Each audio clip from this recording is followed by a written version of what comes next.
Essay number 33, How to Stop Worrying About How Your Life Looks and Start Focusing on How It Feels. There's an experiment I want you to try right now.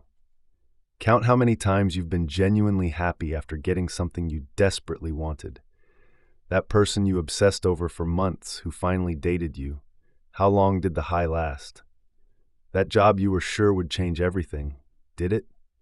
That income level you thought would solve all your problems. Did it? If you're honest, really honest, you'll find that things changed, but the ratio of good to bad in your life stayed remarkably the same. You just had different problems, different anxieties, different things to want. The happiness you thought would be permanent was temporary. The transformation you expected never came. We spend our entire lives curating an existence for an audience that mostly isn't watching. We're so obsessed with how our lives look that we've forgotten to pay attention to how they feel. We're living for the Instagram photo instead of the actual moment. We're choosing careers based on titles instead of fulfillment. We're maintaining relationships that photograph well but feel empty. And the most tragic part? The people we're performing for are doing the exact same thing. Everyone's so busy trying to look good that nobody's actually looking. We're all actors performing for other actors who are too busy with their own performance to watch ours. So let's talk about how to break free from this exhausting charade. First, I want you to make a list, a very specific list of all the imperfect people you know who have love. The overweight friend with the devoted partner, the socially awkward colleague with the dream job, the spiritually lost cousin with the tight-knit friend group, the conventionally unattractive neighbor with the beautiful family. Write them all down. Every single imperfect person you know who has something you think you need to be perfect to deserve. This list is your evidence, your proof that you don't need to be flawless to be worthy. That love, success, and happiness aren't rewards for perfection. They're available to anyone, regardless of their imperfections. Now ask yourself this: what would you do if social media didn't exist and nobody would ever know? What would you do this Saturday? How would you spend tonight? What would your career goals be? How would you dress? Who would you date? Where would you live? What conversations would you have? Strip away the invisible audience you're constantly performing for. Remove the imaginary judges you're trying to impress. Delete the mental Instagram feed you're curating. What's left? What would you choose if you weren't silently policing yourself through the lens of what will people think? Here's another classic question that most people dismiss as impractical. What would you do if money were no object? People roll their eyes at this because obviously money is an object. We have bills to pay. But that's missing the point entirely. The question isn't about discovering some fantasy life where you're rich. It's about understanding the essence of what you value. Would you travel? That tells you that you value experience and freedom. Would you keep your current job? That tells you that you value purpose and contribution. Would you do nothing? That tells you that you value rest and peace. Understanding what you value is crucial to understanding who you are, and you can incorporate those values into your real life, even with financial constraints. Start taking photos differently, not to prove you looked good or did something cool, but to remember how you felt. Create an album on your phone just for happy moments. When you feel genuinely good, not when you look good, but when you feel good, take a photo of whatever's in front of you. It might be your messy desk, your unmade bed, the inside of your car, completely un-Instagrammable moments. When you look back at these random snapshots, you'll feel those emotions again. You'll see the massive difference between capturing moments that mattered to you versus creating moments that you hope will matter to others. One is about preservation of feeling. The other is about performance of living. Now let's talk about those people you're always worried about. You know, the ones who are supposedly judging you. People will think I'm a failure. People will judge me. People won't respect me. Who are these people? Can you name them? Point them out?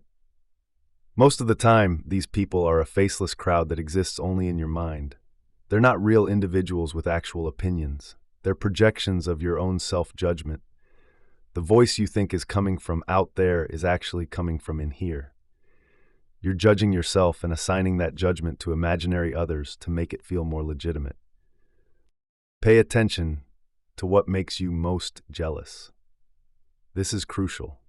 The things that trigger the most envy in you aren't random. They're precise indicators of where you feel you're failing yourself. You're not jealous of the beautiful woman because you want to be beautiful. You're jealous because she seems to have the self-love you lack. You're not jealous of the successful writer because you want fame.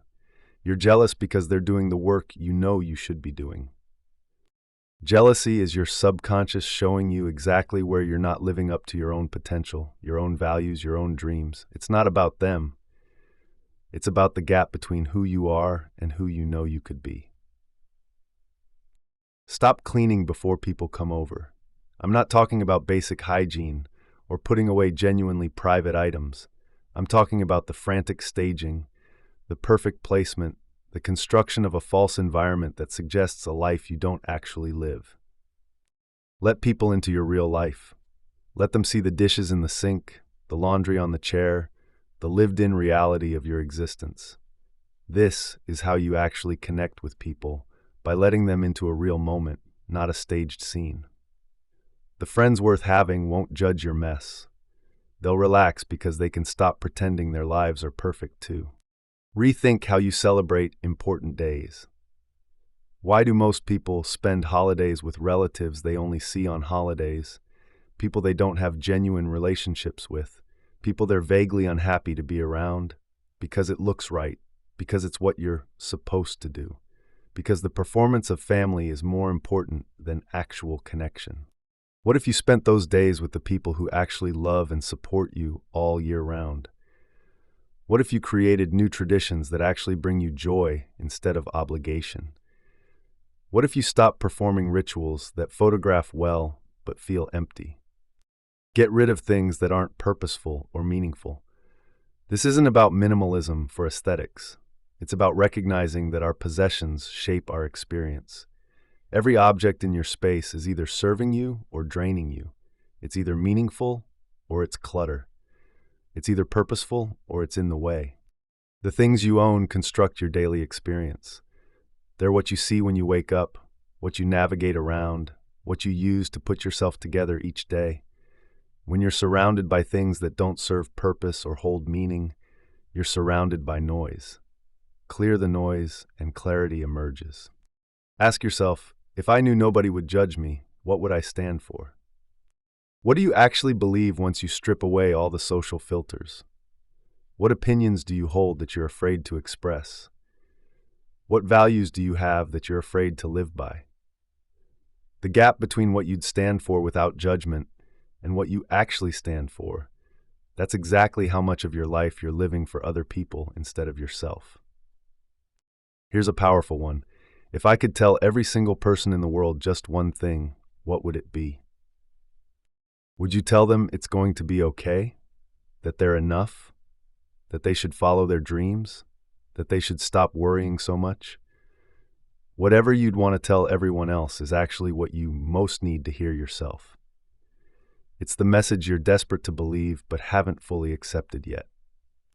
Decide that being worthy of something simply means being grateful for it. You get to choose what your worth is based on. You get to decide the criteria. So why not decide that worthiness equals gratitude? The people who deserve what they have are the ones who appreciate having it. Nothing more, nothing less. This removes the endless competition, the constant comparison, the exhausting performance. You don't have to be better than anyone else. You don't have to be perfect. You just have to be grateful. And gratitude is always available, always possible, always within your control. Realize you're not only as good as your biggest achievement or your worst failure. You're not defined by your highest high or your lowest low. In Oprah's words, you can have everything, just not at the same time. Be grateful for this. It means you always have something to appreciate in the present and something to look forward to in the future. Assume that all things are for the best. This isn't toxic positivity. This isn't denying pain or difficulty. It's recognizing that everything in your life serves one of three purposes. It shows you to yourself, it heals a part of yourself, or it lets you enjoy a part of yourself. When people care most about how their lives look, they're usually trying to avoid how their lives feel. And they're trying to avoid how their lives feel because they're trying to avoid pain. But pain is information. Pain is growth.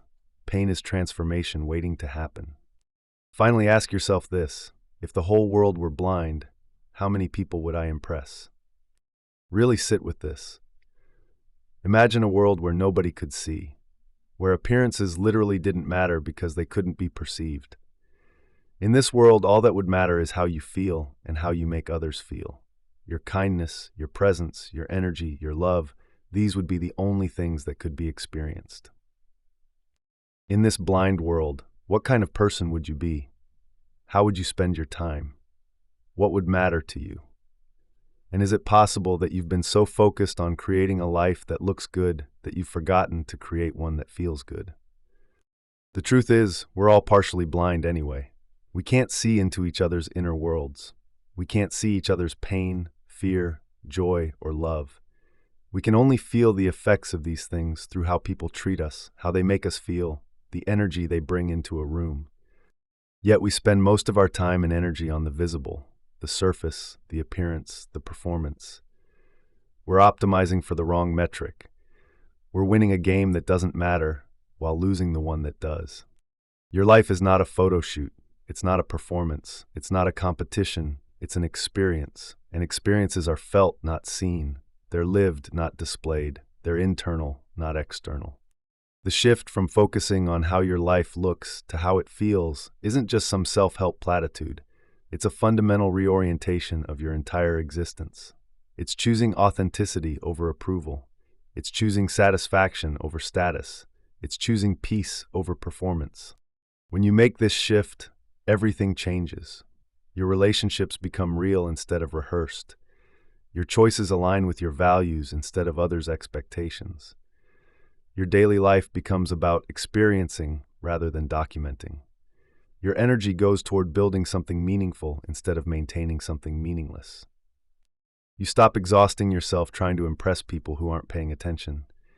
You stop comparing your inside to everyone else's outside. You stop postponing happiness until your life looks perfect. You start actually living. Because here's the ultimate truth. Nobody is watching as closely as you think they are. Everyone is too busy worrying about their own performance to judge yours. The audience you're performing for is mostly imaginary. The judges you're trying to impress are mostly you. So what would happen if you just stopped? Stopped performing, stopped curating, stopped trying to make your life look a certain way? What if you put all that energy into making your life feel good instead? You might find that the life that feels good looks nothing like the life you were trying to create. It might be quieter, simpler, smaller, or it might be bigger, bolder, more unconventional, but it will be yours. Really yours. Not a performance of a life, but an actual life. The question isn't whether you can afford to stop caring about how your life looks. The question is whether you can afford to keep caring. Because every moment you spend performing is a moment you're not actually living. And those moments add up to years, and those years add up to a life. A life that looked good in photos but felt empty in reality. A life that impressed strangers but didn't satisfy you. A life that others envied but you didn't actually enjoy. Or you could choose differently. You could choose to focus on how your life feels. You could choose authenticity over aesthetics. You could choose to impress yourself with how fully you live rather than others with how good you look while living. The choice is yours, but choose quickly, because while you're worrying about how your life looks, your actual life is passing by unfelt, unexperienced, unlived.